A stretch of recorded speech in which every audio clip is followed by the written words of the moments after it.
It's I don't even know where to start with this book. I will start maybe with a warning. If you love this book or this author, I'm happy for you. I firmly believe that every book has an audience, even if it's just of the author themselves. This book, I think, probably has a very wide audience. I am not one of those people for a variety of reasons that I am going to enumerate in this video. So if you don't want to hear me like rag on this book, click off now. I admit it is all very personal. It is all very subjective. This is not like, my word is not law. This is just my feelings about this book. So, with that said, if you're still here, let's talk. So this is The House at Watch Hill by Karen Marie Moning, Crowley? Sorry, the cat is also here causing trouble. Just a warning that there will be lots of spoilers because I'm going to talk about a lot of things in this book that I think are supposed to be surprises to readers. So if you don't want things spoiled for you, leave now. Why did I pick up this book when it is clearly not my usual thing? And I wouldn't say clearly not my usual thing because I read things like Anne Rice, and when I picked this up and read the flap, cool old house set in southern Louisiana, which is where my roots are, so, I know that. Like I said, I love Anne Rice, so I was hoping for something that had that vibe. This feels like, unfortunately, a really discount bad knockoff, but again, it's just me. So let's talk about it. See, I love it. I love things that are set in southern Louisiana. I love gothic weird houses. I have a Scottish clan. I feel very tied to my Scottish roots as well as my southern Louisiana roots. So this book should have ticked all the boxes for me. In fact, one of my Scottish clan chieftains was a practicing warlock. So yeah, if you've read The Ghosts of Marshley Park, I do a kind of a flyby about that in that book because that book kind of touches on that history a little bit. So when we're talking Scottish witches, we're talking southern Louisiana, and again, weird old houses. Should have been exactly my kind of thing, except it was not. Just not. Okay, so the story. The story is 24-year-old Zoe. I think her name is like Zoe de Chimera, but she just goes by Zoe, because the fuck is that name? I know it's going to end up meaning something. I also didn't realize this is the first of a trilogy. I will not be continuing. I do not like any of these characters enough to especially the main character, to keep reading whatever this is. But I'm sure we're going to hear something about this name at some point down the line. Or you will if you read the books. I won't because I'm not going to read them. Zoe is 24. Her mother is dying of terminal cancer, and Zoe is working multiple jobs to support her and her mother. She spent her childhood moving around. Her mother was on the run from something unspecified. Zoe doesn't feel like she has roots anywhere. Except now they live in Indiana. They've been there for a while because I guess her mom's finally too sick to keep moving around all the time. And Zoe is the start of the book. Zoe is begging this guy for a job at a diner. She's been fired from various places because she keeps having to ditch shifts to go deal with her mother's health things, but she's drowning in medical debt at this point. They're in bad stakes. She has this kind of, not a seizure, but basically she has this moment of this kind of fire in her stomach, and then she passes out in the guy's office. And it turns out that the house that she and her mother were renting has gone up in flames, and her mother is dead now. So that's just the very beginning of this book. At the beginning of the book, I found the protagonist very, sympathetic. And I was like, wow, this is a shit situation. And, you could really root for her. But, like, within a couple chapters, she's in Louisiana because right after, like 10 days after her mother died or something, she finds out she's got this amazing inheritance in southern Louisiana, this big house, and blah, blah, blah. Wow, okay. So Zoe goes to Louisiana. She spends the night in New Orleans. She meets up with a guy they're at Hotel Monteleone, which I'm very familiar with, actually. And I'm like, oh, I know exactly where they are, and I know exactly what it looks like. But and she meets a guy named Kellen. No last names because Zoe hasn't had much of a chance to go out and, Zoe hasn't dated or anything like that, but like every now and then she gets the yen and she goes and finds a guy for a one night stand, a good fling, whatever. She's in New Orleans. It's the night before she's supposed to go see her inheritance, find out about it. She has this one night stand with this guy named Kellen. She's like, oh, it's the best sex I've ever had. And like, for once I'm thinking about somebody like wanting to sleep with them again instead of just leaving them in the rear view kind of thing. She goes to this town. She gets picked up and taken to the town of Divinity, which is where as it turns out, and again, spoilers, her great grand aunt lived in this big house on top of a hill that overlooks the town, blah, blah, blah. It's got and this house, okay, is, it's so poorly described. And I think the author's hoping that because it's so mysterious and seems to just have a life of its own, we'll just kind of forgive the hand waving of, and the kitchen's kind of over here, and there's turrets, and there's like somewhere inside the house, the original house, and then the additional house was built around the original house. So there's all these interior rooms without windows and blah, blah, blah.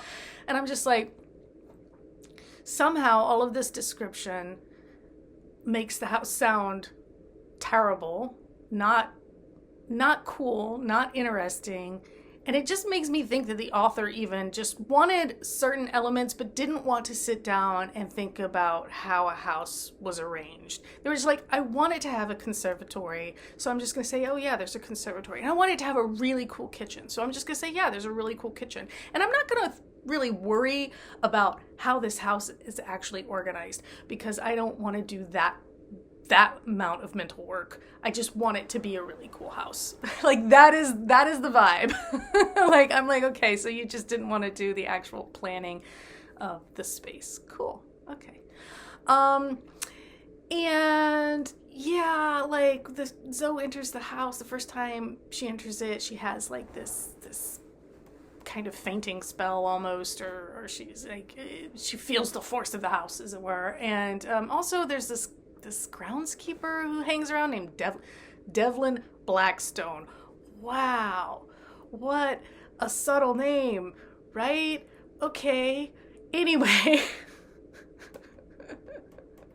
This book, you guys, this is the kind of just crud writing. And you know what?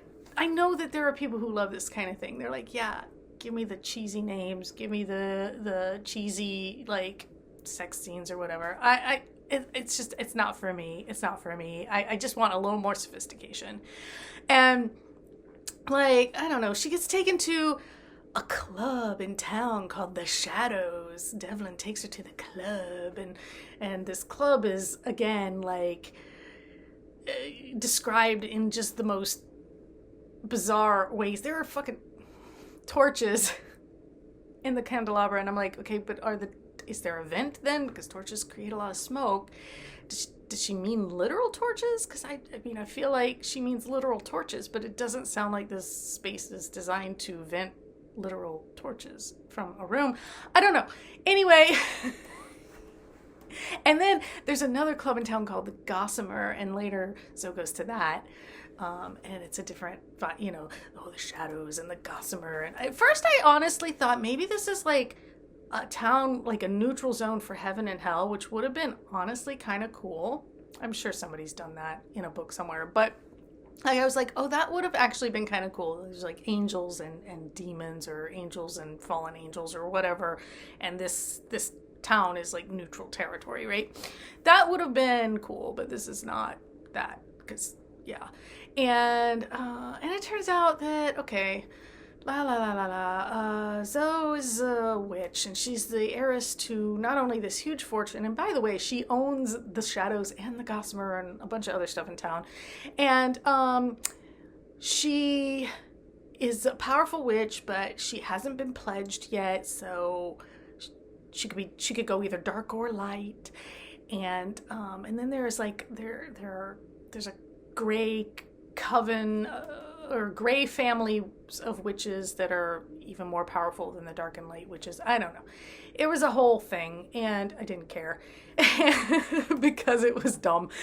And and then like Zoe's friend Esty comes to visit, because Zoe somehow, despite all the moving around, has managed to have this one good friend that she met when she was 9. And they stayed there for a while and then moved away, but then came back, and Esty was in Indiana.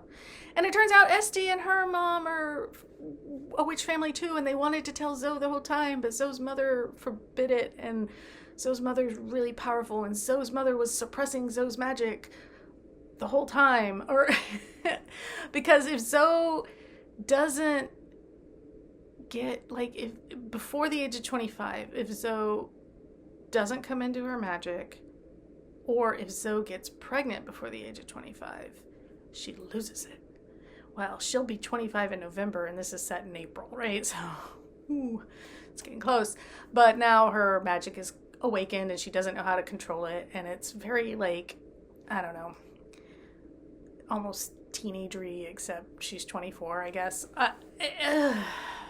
And the problem with Zoe, there are a lot of problems with Zoe. The problem with Zoe is that she's very repetitive and obnoxious. Like, she's sympathetic at the beginning of this book, but as she goes on, she ceases to be sympathetic and just starts to be annoying. Like, because it's told first person, so we're in her head, and she is going on and on about how sad she is about her mom, and how she wishes her mom had lived long enough for them to get this inheritance, and then she could have afforded good medical care for her mom. And then of course she's angry when she finds out that her mom hid the truth from her, and that her best friend hid the truth from her. And she's also just horny all the time, so there's that.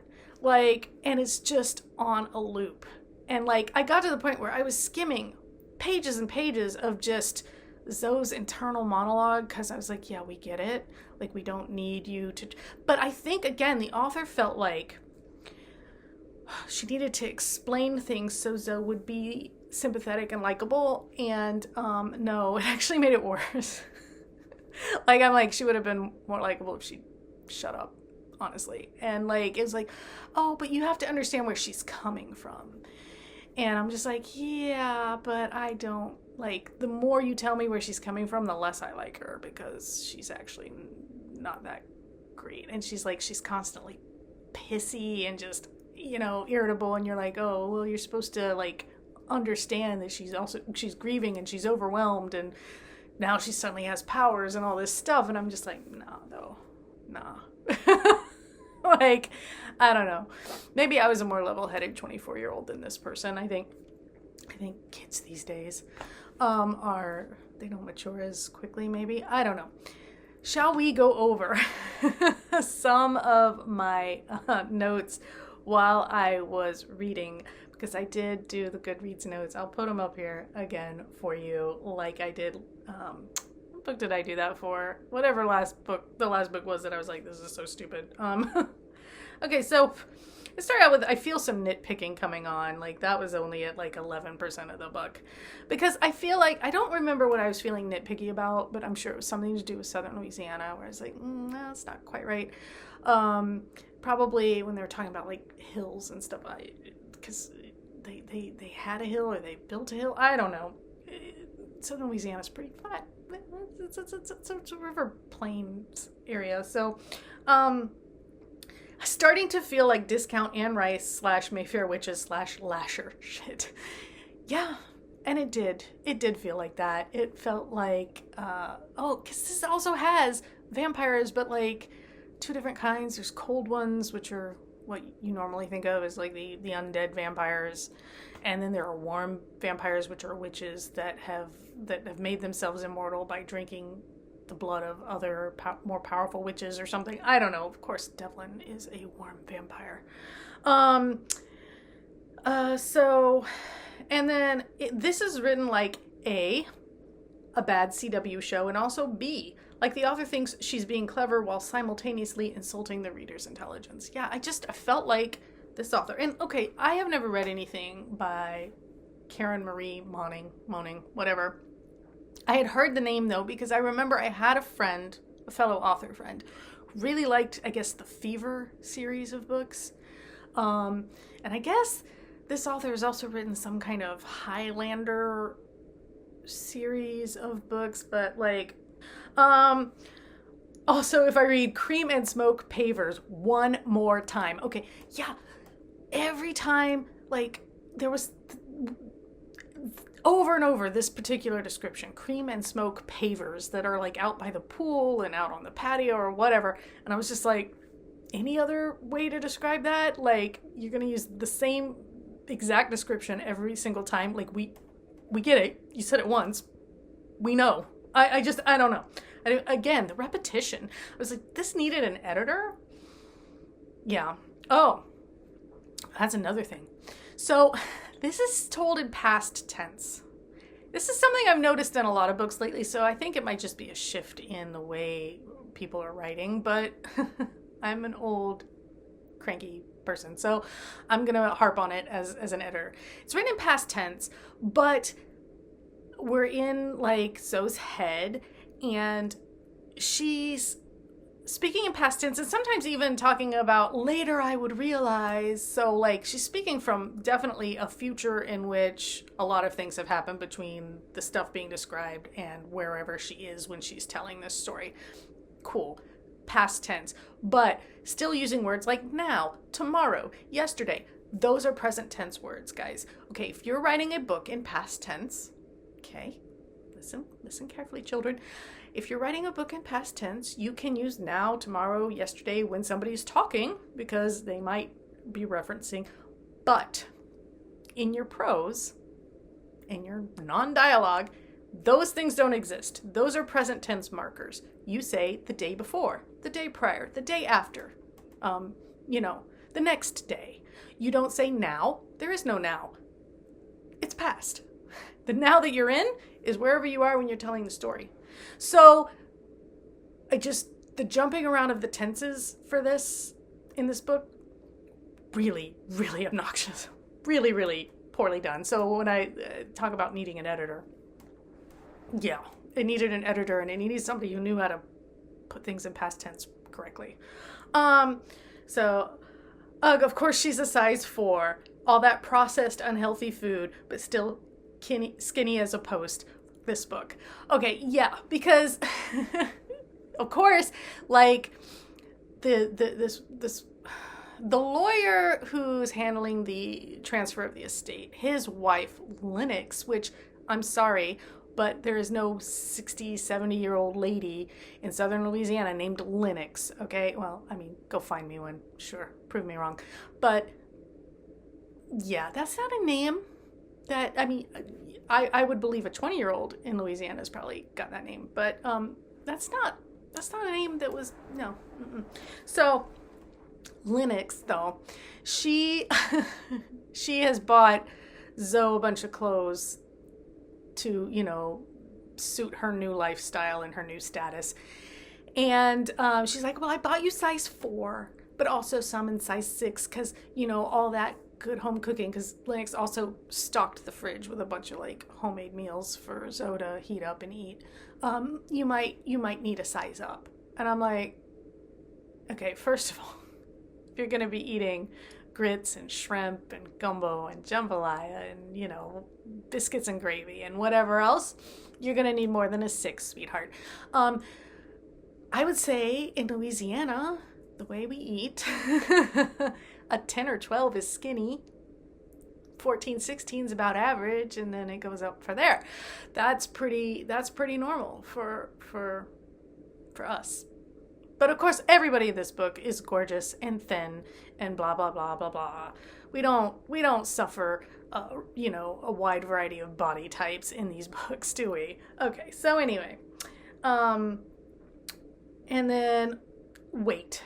There are literal burning torches. Are there vents for the smoke that would assuredly collect in the room? What if ash falls to the floor or a burning ember? This is in the shadows, as I mentioned before. It's like, did the author think about... But no, because the author's only thinking about, like I said, cool visuals, cool spaces, and what would be cool to have in those spaces without thinking about the actual... the actual fundamental things. Fine, whatever. I know I'm being pickier than most readers. Most readers will be just like, cool. I don't know. I can only read this in small bites because it's so dumb. Yeah, I mean, I was like, at one point I was only able to read about 10 pages at a go until I got to the point where I was like skimming all of Zoe's stupid internal, there is, I will say, a really cool owl named Rufus.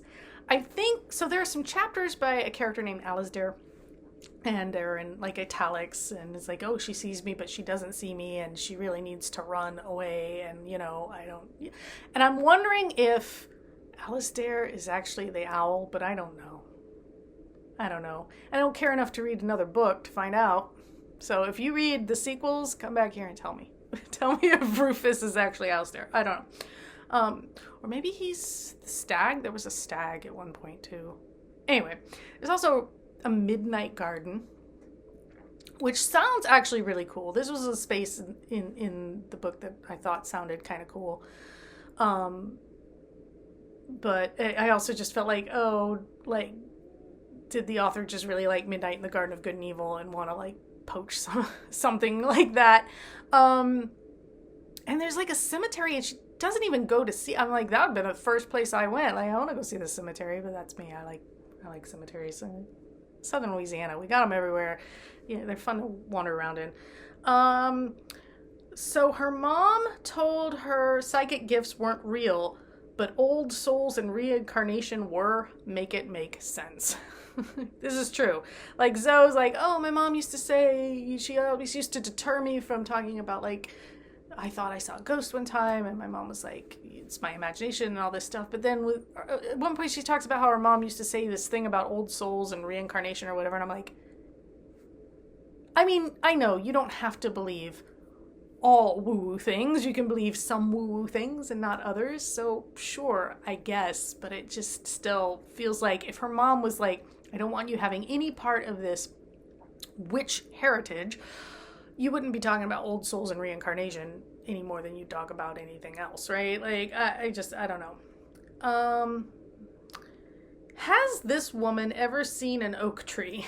Smooth? No. Oaks of the kind that we have in Louisiana have very rough bark. I've climbed enough of them to know this is true. Okay, I grew up, speaking of, we had a ring of oak trees around kind of a weird sunken, I don't know. It was weird. It was cool. It's my own spooky spot. And we used to climb these trees all the time, and oak bark is very, very rough. And she was talking about this smooth bark of this oak tree. I think the one in the Midnight Garden, the big one. And I'm like, no, it would not be smooth. That's not an oak tree then. I don't know what it is, but yeah, it's not, no. Releasing a breath I'd not even realized I was holding. And I'm pretty sure she did not use this in an ironic, funny, nudge, nudge, wink, wink kind of way. She just really wrote that. I'm pretty sure we were over that line. We've been over that line for years now, right? We're done with people holding breaths they didn't realize, or releasing breaths they didn't realize they were holding, or whatever. Yeah, let's not use that cliche. I also really dislike the blend of present and past tense writing. First Indiana, now a spin on Friends Don't Lie by saying love doesn't lie. Someone was watching Stranger Things. And look, I can't cast a stone here because my Dre's stories, my Drew and Ray's stories, originated as steady fanfic. So fair enough, but your fandom is showing, I guess. I don't know. The MC lost me at killing animals no matter the circumstances. Okay, so there is a scene in which Zoe is really, really angry and Estee's trying to calm her down, but she's getting explosively angry and she basically, her power just kind of explodes and it kills the entire garden and it kills all the animals. And they're like bats and squirrels and snakes and a cat and no. Sorry. There is no redemption for me as a reader, as a person, as an animal lover. There is no redemption. You can kill as many people in a book as you want. But there's no redemption if you start killing animals that are innocent and and all animals are innocent. They can't. But anyway, yeah. So at that point, I was already annoyed with this character, and then I was like, yeah, you can't be forgiven for that. And apparently oh my god, and we'll get to this, but apparently the group of witches in town were able to come restore the garden and everything, right? The landscaping. But unclear whether or not they can just bring animals back to life, because at one point Zoe's out there picking up charred skeletons and bits of animal, and I'm like, okay, I definitely do not need this level of she feels bad, I think, she seems to regret having done it, but at the same time, no. Her being mad at her friend, and repeatedly mad at her friend, that was the repetitiveness of her friends trying to tell her about being a witch and guide her through being a witch, and then she's just mad again, and I'm like, I don't know, it rang false. It rang only, well, let's just say that if Zoe were an actual person, she would not be a likable person. This is not somebody I'd want to spend time with. So yeah. And she's, and then, the more she realizes she's got money and power, the more obnoxious, I don't know. Am I supposed to worry she's going to go dark? I don't care. I don't care what she does. This book also suffers from alternative spellings. Joy. Yes. So we've got a weird spelling for magic. We've got coven, capital Kovan, Coven. I don't know. I feel like it's quirky for the sake of being quirky. It's let's make it unique. Let's make it. The author's trying to create a system, right, of these magical Scottish witch clans that have relocated from the old world and have been in Louisiana for, I guess, centuries, I guess. My family came over in the 1700s and fought in the Revolutionary War, so. So I guess she thinks they would have their own version of covens, but honestly, I don't know. It just feels dumb. It just feels dumb, guys. And also, apparently, they have a stone of scone. At the end of the book, Zoe is supposed to go to a pledging ceremony at the Shadows, with torches again, and there's a stone, a special stone she's supposed to put her hand on and pledge to, and then the torch that represents her clan is supposed to light up if she's the true heir, and blah blah blah. Of course, things go sideways, but and that's why it ends on a cliffhanger. But yeah, I was just like, oh, they're like, oh, we brought this stone from Scotland. I was like, the stone of scone? What? It just was just like one more dumb thing in a series of dumb things at this point. So yeah, I gave this book 2 stars. I feel like, I mean, it had potential, obviously. That's why it gets 2 stars instead of 1. But it did a lot of things so poorly, and the main character is so obnoxious. I'm like, if it had been Estee's story, I might have found her more interesting. If the town were, I don't know, more interesting. Like, it ends on a cliffhanger where at the pledging ceremony, all hell breaks loose, and Kellen shows up and takes Zoe away, and I guess Kellen, it turns out, is one of the gray witches or something. In any case, you know what? Who cares? Who cares? We're supposed to be like, oh, if she doesn't pledge herself, then this, and if she, and the town might be. And here's the thing, too. The town is, when Esty comes to visit, she's supposed to be met by someone who will drive her to town.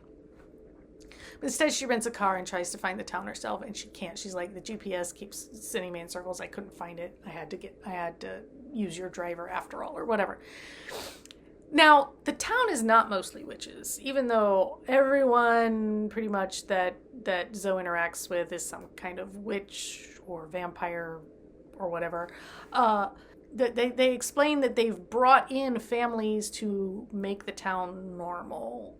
So there are families who are just happy to be there because Divinity is such a great little town. It's like idyllic, right? It's perfect.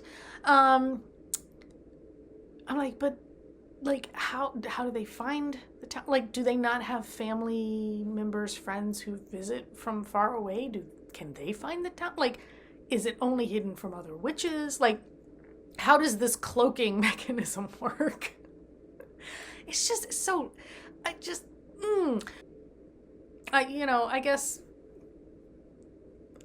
points for attempting to create some kind of interesting system of these families and this coven. Excuse me. But it was pretty unsuccessful for me. Again, this is all personal. This is all subjective. But yeah, I didn't like any of it enough to keep going with it. I was curious to see if something like more interesting was seeded in there, but I feel like the author feels like they're planting these seeds way more than like, again, it's one of those things where the author thinks they're being really clever and they're planting all these seeds, and we're going to find out eventually why the mom was running, and we're going to find out like whether Zoe is a dark or light witch naturally, or because she's a royal blood, high blood, or whatever witch, which makes her special. There's something about the special thing. If you know Fushigi Yugi and you know Miyaka, the main character in Fushigi Yugi, okay, who she basically goes into a book and ends up in like ancient China. And everyone loves her, and like she's considered like this amazing, powerful priestess kind of thing. That is the vibe.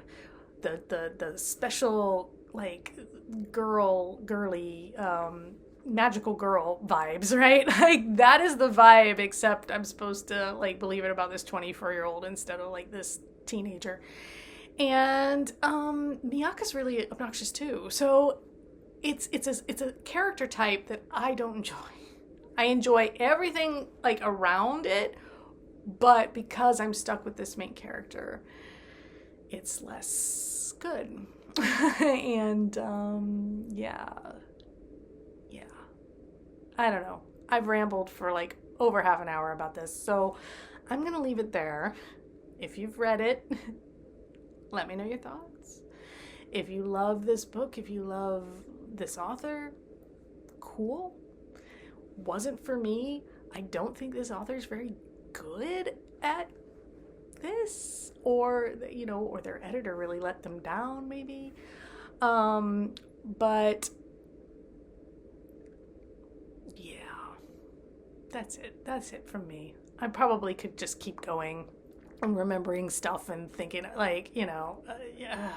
I mean, it's one of those main characters who can't follow even one very simple instruction, like just stay put or whatever. All right, enough. I gotta find something else to read. So until next time, take care.